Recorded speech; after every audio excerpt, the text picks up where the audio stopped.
31,4%. C'est le chiffre que personne n'a vu venir. En une seule journée, l'argent a perdu plus de 30% de sa valeur. La pire chute depuis 1980. Depuis l'époque où les frères Hunt ont tenté de contrôler le marché mondial de l'argent. Et l'or n'a pas été épargné. Le métal jaune a dégringolé de plus de 11%, passant de près de 5 600 $ l'once à moins de 4 500 $. 21% de chute depuis le sommet historique. Les médias parlent de correction. Les analystes parlent de prise de bénéfices. Mais il y a quelque chose qu'ils ne vous disent pas. Quelque chose que j'ai observé en temps réel depuis mon écran. Pendant que les prix papier s'effondraient, le marché physique envoyait un signal complètement opposé. Et c'est ce signal qui devrait retenir toute votre attention. Car ce que nous avons vécu la semaine dernière n'est pas une simple correction. C'est une révélation. Une révélation sur la vraie nature du marché des métaux précieux, sur la différence entre ce qui s'affiche sur un écran et ce qui se passe dans le monde réel. Le vendredi 30 janvier 2026 restera dans les livres d'histoire financière.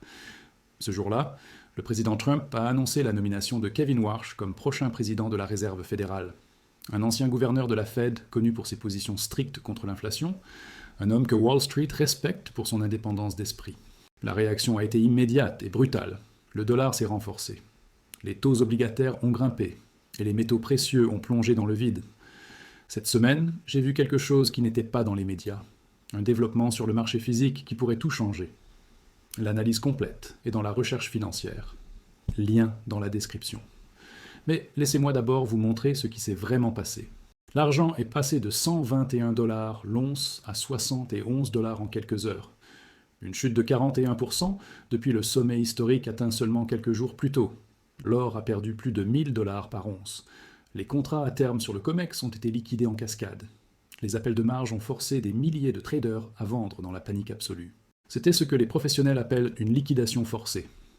Un moment où le marché ne fonctionne plus selon l'offre et la demande normale, mais selon qui peut rester solvable et qui doit sortir immédiatement. Le CME Group a immédiatement relevé les exigences de marge à 15% pour les contrats standards. Certains comptes à risque élevé ont dû fournir des garanties allant jusqu'à 16,5% de leur position totale. Ceux qui ne pouvaient pas payer ont été liquidés automatiquement. Leurs positions vendues au marché, peu importe le prix. C'est la mécanique impitoyable des marchés à terme. Mais voici ce que personne n'explique. Pendant que le prix papier de l'argent s'effondrait à New York et à Londres, quelque chose de très différent se passait de l'autre côté du monde. À Shanghai, le prix physique de l'argent restait bien plus élevé. La prime atteint maintenant entre 9 et 13 $ par once par rapport au prix de référence occidental. Vous comprenez ce que cela signifie ? Les acheteurs chinois paieront plus de 100 $ l'once pour de l'argent physique pendant que le prix sur le COMEX affiche moins de 90 $. Ce n'est pas une anomalie statistique. C'est le signe d'une pénurie réelle et persistante sur le marché physique. Stop, je dois être honnête avec vous. Ce que je viens de vous montrer sur la divergence entre le prix papier et le prix physique, ce n'est qu'une partie de l'histoire. Il y a 3 analyses que je ne montrerai pas dans cette vidéo. Premièrement, les données exactes des inventaires du COMEX sur les 90 derniers jours. Deuxièmement, les restrictions d'exportation chinoises entrées en vigueur le 1er janvier. Troisièmement, le ratio papier sur physique actuel. Si vous ne regardez que cette vidéo, vous avez la surface. La recherche financière montre la profondeur complète. Plus Venezuela, dollar, banque centrale. Un accès, toutes les analyses, pour toujours. Lien dans la description. Maintenant, laissez-moi vous expliquer pourquoi cette chute était prévisible. Et pourquoi ce qui vient pourrait surprendre tout le monde. Le marché des métaux précieux fonctionne sur 2 niveaux séparés. Le premier, c'est le marché papier. Les contrats COMEX, les ETF, les options. Un marché de paris où la plupart des contrats ne sont jamais livrés physiquement. Le deuxième, c'est le marché physique. Les lingots, les pièces, le métal industriel. Ce marché est lent. Il faut des semaines pour déplacer du métal. Si vous êtes encore là, vous avez compris de quoi il s'agit vraiment. La question est simple. Voulez-vous toutes les documentations ou seulement ce résumé? La recherche financière complète. Argent, Venezuela, dollar, lien ci-dessous. Continuons. Quand Kevin Warsh a été nommé, les algorithmes ont recalculé leur modèle. Un président plus strict, des taux plus élevés, un dollar plus fort. Tout cela négatif pour les métaux dans leurs calculs. Les ventes ont commencé. Les appels de marge ont suivi. Une cascade de liquidation où chaque vente force la suivante, jusqu'à ce que les positions fragiles soient nettoyées. C'est exactement ce qui s'est passé en 1980 avec les frères Hunt. Les régulateurs avaient augmenté les marges pour casser leurs positions. L'argent avait perdu 50%. L'histoire se répète, mais il y a une différence fondamentale. En 80, le marché physique n'était pas en déficit. Aujourd'hui, il l'est. Depuis plusieurs années, la consommation mondiale d'argent dépasse la production. Le Silver Institute documente des déficits de plusieurs centaines de millions d'onces par an. Les panneaux solaires, les véhicules électriques, l'électronique de pointe, tout utilise de l'argent. Et les batteries à l'état solide menacent de créer une demande supplémentaire massive. Pendant ce temps, la production stagne. Fresnillo, le plus grand producteur mondial, vient de réduire ses prévisions. De 45 à 51 millions d'onces prévues, on passe à 42 à 46 millions et demi. Ce n'est pas temporaire, c'est structurel. Les mines s'épuisent, les nouvelles découvertes sont rares. D'ailleurs, permettez-moi de vous expliquer les restrictions chinoises parce qu'elles sont cruciales pour comprendre ce qui se passe. Depuis le 1er janvier 2026, la Chine a mis en place de nouvelles règles sur les exportations d'argent raffiné. Seules les grandes entreprises approuvées par l'État peuvent désormais exporter. Pour obtenir une licence, une entreprise doit avoir une capacité de production annuelle d'au moins 80 tonnes d'argent. Cela exclut des centaines de petits et moyens exportateurs qui alimentèrent le marché mondial. Le résultat ? Moins d'argent sort de Chine. Plus de pression sur l'approvisionnement mondial. Des primes plus élevées pour ceux qui veulent du métal physique. C'est une arme économique silencieuse. Et elle vient s'ajouter à toutes les autres tensions géopolitiques qui pèsent sur le marché. Alors que signifie tout cela pour les semaines à venir ? Je vais vous donner mon analyse, sans garantie et sans conseil financier. Juste une lecture honnête de ce que je vois. Premièrement, la volatilité va rester élevée. Après un choc pareil, le marché ne revient pas à la normale immédiatement, les nerfs sont à vif. Chaque nouvelle peut déclencher des mouvements brusques. Deuxièmement, le rebond que nous avons vu est significatif. L'argent est remonté des 70 $ vers les 85 $. L'or a récupéré une partie de ses pertes. Ce n'est pas un rebond de chat mort. Troisièmement, attention au test des plus bas. Le marché veut souvent vérifier si le plancher tient avant de repartir. Maintenant, parlons de ce que les grandes institutions voient pour la suite. Car c'est là que ça devient vraiment intéressant. JP Morgan vient de publier une note qui a fait le tour des salles de trading du monde entier. Malgré la chute récente, ils maintiennent une position fermement haussière sur l'or à moyen terme. Leur prévision pour 2026 ? 6 300 $ l'once. Vous avez bien entendu, plus de 1 000 $ au-dessus du sommet historique que nous venons d'atteindre. Leur argument ? Ce qu'ils appellent un régime de surperformance des actifs réels par rapport aux actifs papier. Une tendance structurelle de diversification qui, selon eux, a encore du chemin à parcourir. Ce n'est pas une petite banque régionale qui dit cela. C'est la plus grande banque américaine. Une institution qui gère des centaines de milliards de dollars d'actifs. Et ils ne sont pas les seuls à voir les choses ainsi. Goldman Sachs a publié une note similaire, évoquant une vague record d'achats d'options haussières qui avait mécaniquement renforcé la dynamique des prix à la hausse. Le mécanisme qu'ils décrivent est simple mais puissant. Quand quelqu'un achète une option d'achat sur l'or ou l'argent, le vendeur de cette option doit se couvrir en achetant le métal sous-jacent. Plus il y a d'options achetées, plus il y a d'achats forcés de métal, ce qui fait monter le prix, ce qui attire plus d'acheteurs d'options, et ainsi de suite jusqu'à ce que le mouvement devienne parabolique. C'est ce qu'on appelle un gamma squeeze dans le jargon des traders. Et c'est exactement ce qui s'est passé dans l'autre sens vendredi dernier quand tout s'est retourné. Mais voici le point crucial que vous devez comprendre. Le squeeze est maintenant terminé. Les positions à effet de levier excessif ont été liquidées. Le marché est techniquement plus propre et plus sain qu'il ne l'était il y a une semaine. Et les fondamentaux sous-jacents n'ont absolument pas changé. Le déficit physique existe toujours. La demande industrielle continue de croître. Les restrictions chinoises sont toujours en place. Maintenant, parlons des signaux que vous devez surveiller dans les jours et les semaines à venir. Car c'est là que se trouve la vraie valeur de cette analyse. Premier signal à surveiller. Le comportement des primes sur le marché physique. Si les primes continuent d'augmenter alors que le prix papier baisse ou stagne, c'est un signal de tension persistante. Cela signifie que la demande réelle pour le métal physique reste forte malgré ce que disent les écrans. Et cette tension finit toujours par se refléter dans les prix à un moment ou à un autre. Deuxième signal. Les délais de livraison. Si les délais pour obtenir des lingots ou des pièces s'allongent, c'est un signe que l'offre a du mal à suivre la demande. Les raffineurs et les distributeurs fonctionnent avec des capacités limitées. Quand tout le monde veut du métal en même temps, les files d'attente s'allongent inévitablement. Troisième signal. Les spreads sur les contrats à terme. Si l'écart entre le prix spot et les contrats à terme se comporte de manière inhabituelle, cela peut indiquer un stress dans le système. Une situation de backwardation, où le prix spot est plus élevé que les prix futurs, est particulièrement révélatrice. Elle suggère que le marché paie une prime pour le métal disponible immédiatement. Quatrième signal. les mouvements d'inventaire. Les données du COMEX et de la LBMA sur les stocks de métal dans leurs coffres sont publiques. Une baisse continue des inventaires est un signe de retrait structurel. Cinquième signal, l'appétit général pour le risque sur les marchés financiers. Si les actions et les obligations commencent à trembler, les métaux précieux peuvent subir une nouvelle vague de vente forcée.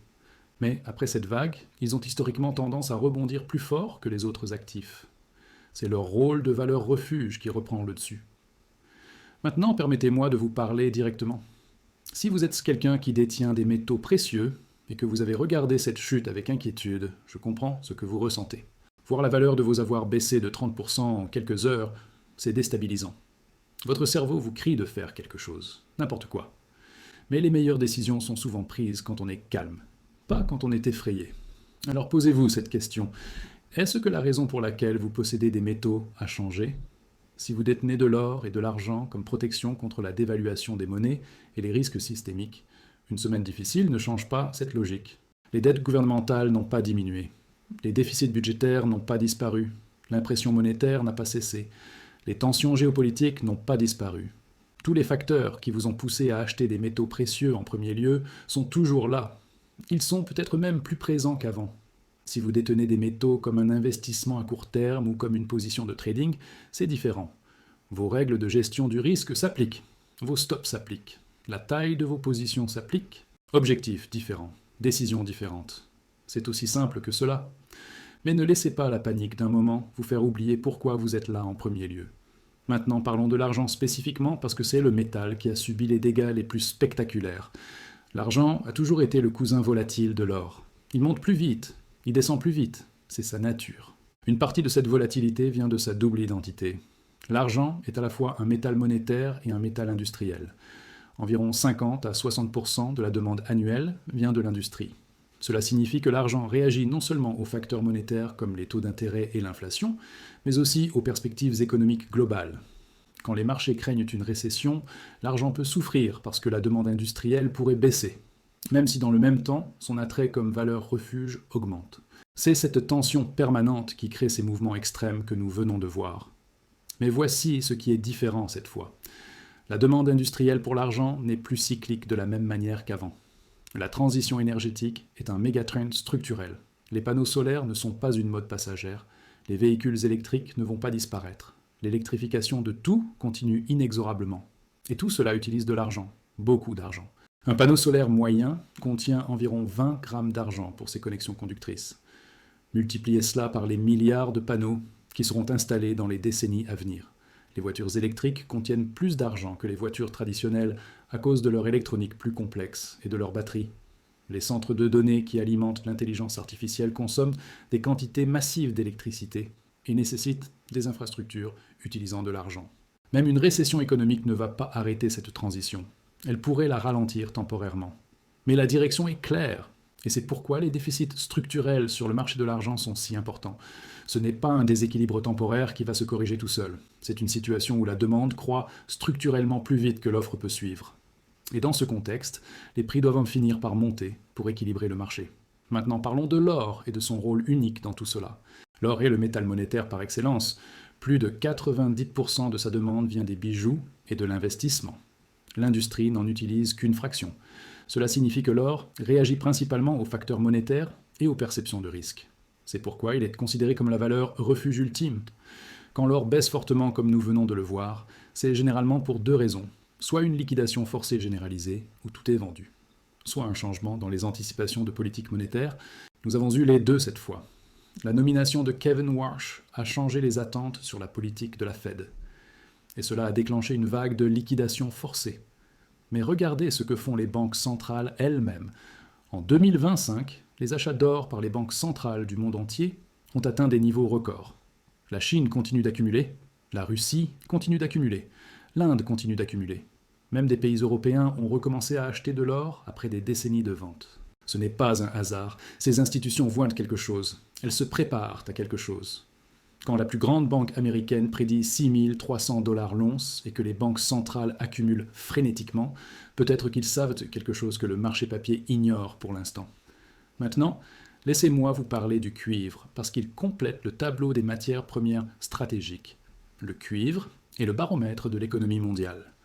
On l'appelle Docteur Cuivre, parce que ses mouvements prédisent souvent l'activité économique future.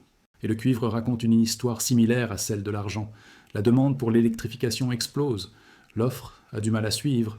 Les projections de l'industrie montrent que la demande annuelle de cuivre pourrait passer d'environ 28 millions de tonnes aujourd'hui à plus de 40 millions dans les années 2040. Le problème ? Développer une nouvelle mine de cuivre prend 10 à 15 ans. Et les gisements faciles ont déjà été exploités. Cela signifie que le monde va probablement manquer de cuivre dans les années à venir, et quand il y a pénurie, les prix montent. Le cuivre a également subi une correction lors de la tempête de vendredi dernier. Mais comme l'argent et l'or, les fondamentaux sous-jacents n'ont pas changé. Alors voici ma conclusion pour cette analyse. Ce que nous avons vu la semaine dernière était spectaculaire mais pas inexplicable. C'était une liquidation forcée déclenchée par un changement de politique anticipé. Le marché papier a fait ce que le marché papier fait toujours. Il a amplifié le mouvement dans les deux sens.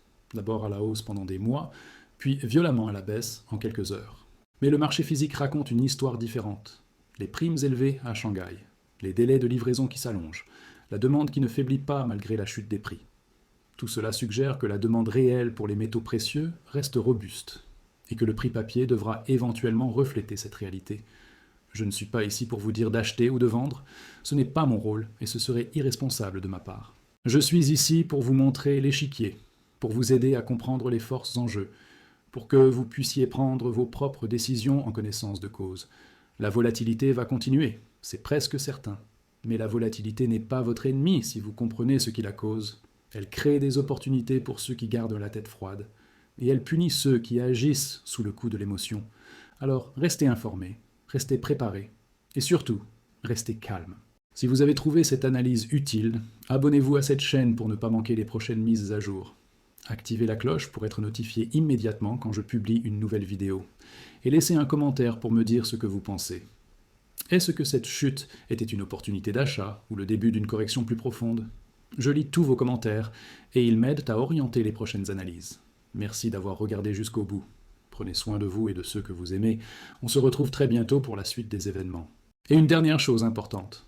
Rien de ce que j'ai dit dans cette vidéo ne constitue un conseil financier. Je partage mon analyse et mes réflexions à des fins éducatives et de discussion. Vous devez prendre vos propres décisions basées sur votre situation personnelle, vos objectifs et votre tolérance au risque.